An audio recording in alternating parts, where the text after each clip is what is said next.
sa nangyaring pang-hold up at pamamaril kanina, naungkat tuloy ang seguridad sa mga mall. Ilang insidente na rin kasi ng pamamaril at robbery shootout sa loob ng mall mismo ang naitala sa mga nakalipas na taon. Ayon sa isang grupo ng mga security agency, posibleng nasa pagpapatupad ng security regulations ang nagiging problema. Live mula sa Ortigas, may report si Ruth Cabal. Ruth.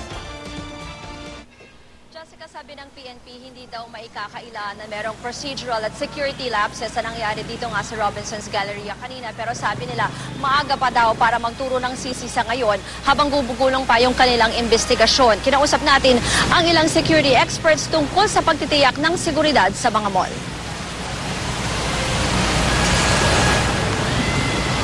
Kung ang inilalatag na seguridad sa malalaking malls ang pag-uusapan, mukhang sapat naman daw ayon sa Philippine Association of Detective and Protective Agency Operators Incorporated o PADPAO, isang umbrella organization ng mahigit 1,000 security agencies. Posible raw na ang naging problema kanina sa naganap na robbery hold-up sa Robinson's Galleria ay ang hindi tamang pagpapatupad ng security regulations. Halimbawa, karaniwan daw na ang delivery ng pera, tulad ng nangyari kanina, ay ginagawa bago pa magbukas ang mall. To possibly augment the safety prior to the delivery, there should be, normally the usual practice is an hour before the opening to avoid the traffic, no? The people inside. And an additional measure would be to coordinate with the mall security. Ayaw pa munang magkomento ng PADPAO kung sino ang may pagkukulang dahil bukod sa security guards ng mall, posibleng may pagkukulang din daw ang guards ng bangko na nag-deliver ng pera o escort ng armored van kung meron man. Nitong mga nakaraang taon, ilang madugong insidente na ang nangyari sa mga mall. Setyembre 2009, 7 ang sugatan sa engkwentro sa pagitan ng mga gwardya at ilang armadong kalalakihan sa Walter Mart sa Muñoz, Quezon City sa tangkang pagnanakaw sa isang armored van ng isang bangko. Matapos ang isang buwan, nilooban naman ng 6 na armadong kalalakihan ang tindahan ng mamahaling relo sa Greenbelt 5 sa Makati. Ang mga suspect naka-SWAT uniform pa.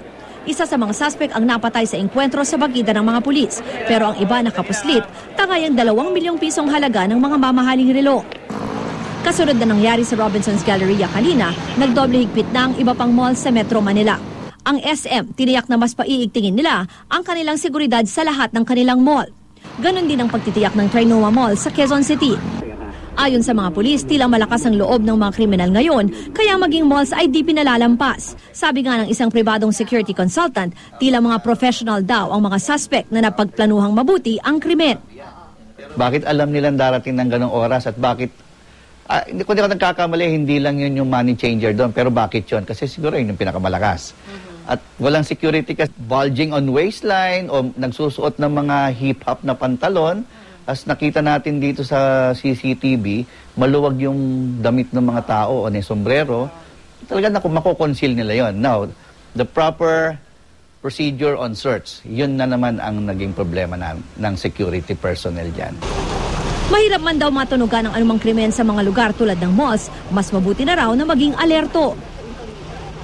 Kung wala ka rin namang papalit ka ng dollar o ano sa money exchange sa huwag ka na rin umistambay doon. And watch out for people, you know, that tatlo sila nag-uusap-usap, watch for their eyes, like nagbubulungan lang sila. Of course, again, being proactive is not being paranoid. Jessica, pagtitiyak ng PNP, makakarating din naman yung kanilang investigasyon dun sa posibleng liability ng security agencies. Pero sa ngayon, ang priority nga daw nila ay matukoy kung sino nga yung mga suspect. Jessica? Okay. I think, Ruth, nakatulong dun sa mga suspect yung masamang lagay ng panahon kasi hindi kaya sila naka-jacket o talagang maluluwag yung kanilang mga suot dahil nga sa lagay ng ating panahon ngayon. Jessica, pero sinabi nga nung nakausap natin na security consultant, 'di ba, parang way daw yan din para mag-conceal halimbawa yung weapons nga na maitago doon sa mga maluluwag na damit nila, tapos yung kanilang cap ay parang hindi maipakita yung kanilang mukha dahil aware sila na may mga CCTV cameras. Pero banggitin na rin natin, yung isang kasamahan natin kanina from GMA News, no, pumasok daw siya, napansin niya daw na medyo may paghihigpit naman ng konting seguridad kasi nga pinatatanggal na daw yung mga cap. So napansin niya yan kanina na ginagawa yan ng mga security guards dito, Jessica. Okay, pero yung mga metal detector, alam ko lahat dumadaan dyan eh. Lahat ng entrances to the mall, may mga security guard at merong metal detector na ipinapadaan sa mga bag mo at binubuklat. So, parang paano nga naman nakapasok ang mga taong may dala-dalang granada at baril nang ganun-ganun na lang?